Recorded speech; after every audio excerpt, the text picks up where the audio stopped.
Hello, everyone. It's Kathleen Knaus again, chaplain at Vail Health and the Shaw Regional Cancer Center here in the beautiful High Rockies of Colorado.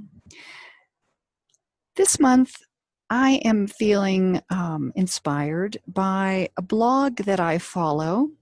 It's written by, her name is Melannie Svoboda, and she is a sister of Notre, a teacher, a student, author, speaker. She also describes herself as a listener, friend, poet, and farm girl. And she has a beautiful blog called Sunflower Seeds, Celebrating Everyday Spirituality.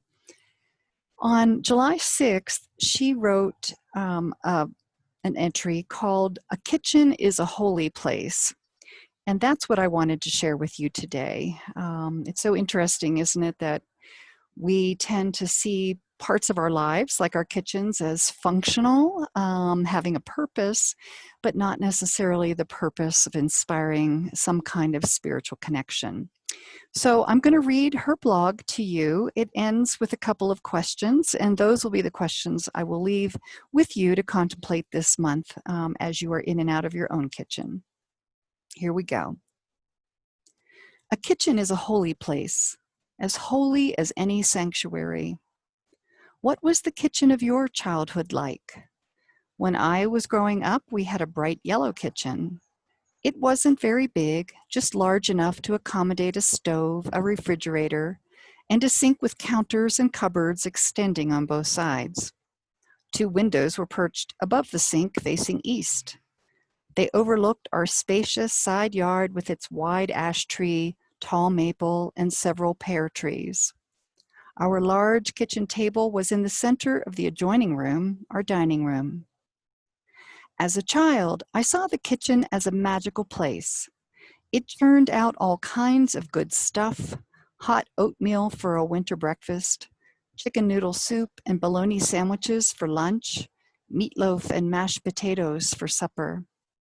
On Saturday mornings, the kitchen produced those tantalizing aromas of Bohemian sweet bread, known as hoska, kolachki, cinnamon bread, and nut rolls. On Sunday mornings after church, Mom would start brewing up Sunday dinner: pork or goose, dumplings, and sauerkraut. As I grew older, my mother shared some of her culinary magic tricks with me. She taught me to make cookies, brownies, and cakes, all from scratch. I eventually graduated to creating simple meals. I can remember the kitchens of every convent I ever lived in. Some were huge industrial-sized kitchens that turned out 3 meals a day for 100 or more hungry sisters. Others were normal-sized convent kitchens where we sisters took turns cooking for 6 or so. In the old days, we had cook sisters who toiled long hours preparing meals, not only for our large convents, but also for boarding schools, college residence halls, and maintenance personnel. Some of these dedicated women got up before the rest of us, and we got up at 5:00 a.m. And after supper, they were often canning and freezing fruits and vegetables, sometimes late into the night. And through it all, these cook sisters usually exuded joy, humor, wisdom, and prayerfulness. If I had a problem at school or in my family, I'd go to the kitchen and ask a cook sister to pray. I always assumed her prayers were more efficacious than mine. In her book, Ordinary Places, Sacred Spaces, Sister Evelyn Mattern said this about kitchens. Kitchens are obvious contemplative places. So many rhythmic and repetitive actions keep them humming: peeling potatoes, cutting up and grating vegetables, stirring sauces and soups, kneading bread, making coffee, washing dishes, feeding cats and dogs. These actions offer meditative possibilities, breathing moments in the midst of a hectic day.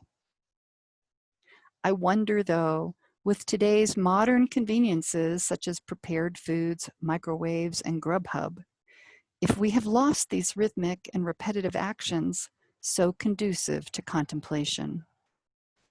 Kitchens exude a certain level of intimacy.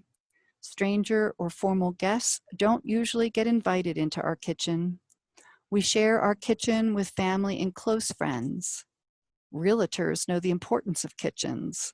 One of their maxims is, kitchens sell homes.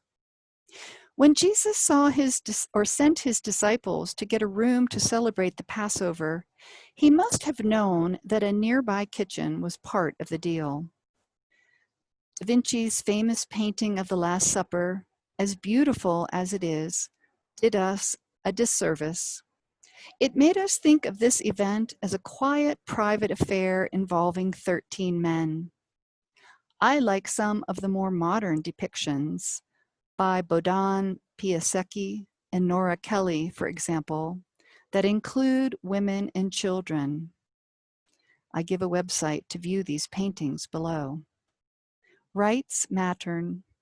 As Jesus and the 12 reclined at the table to share these last sacred intimacies, the women disciples were preparing food nearby and carrying it to the table. They made the bread, blessed it before it was blessed by the Lord, and with this Lord, no doubt shared in the meal and the bread. In one sense, every time we share a meal, we share in the Eucharist. Yes, a kitchen is a holy space. So that is what Sister Melannie Svoboda has to share with us this week. And these are also her questions for contemplation that I leave with you. Do you have any memories of the kitchen of your childhood or of your grandmother's kitchen? Is your current kitchen a contemplative space? If so, why or why not? Do you agree or disagree with this question? Kitchens exude a certain level of intimacy. So that's what I have for you this episode, my friends.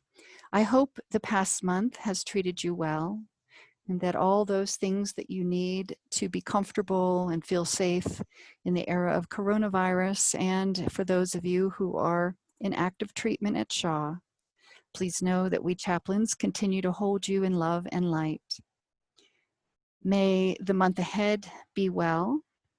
And as you will find next in this email message, will be a couple of links, one to those paintings that Sister Melannie shared with us in her blog, and the other will be to some music. She gives some suggestions about some music that have to do with the at least Christian idea of table fellowship, letting us break bread together. Okay, my friends, bye for now.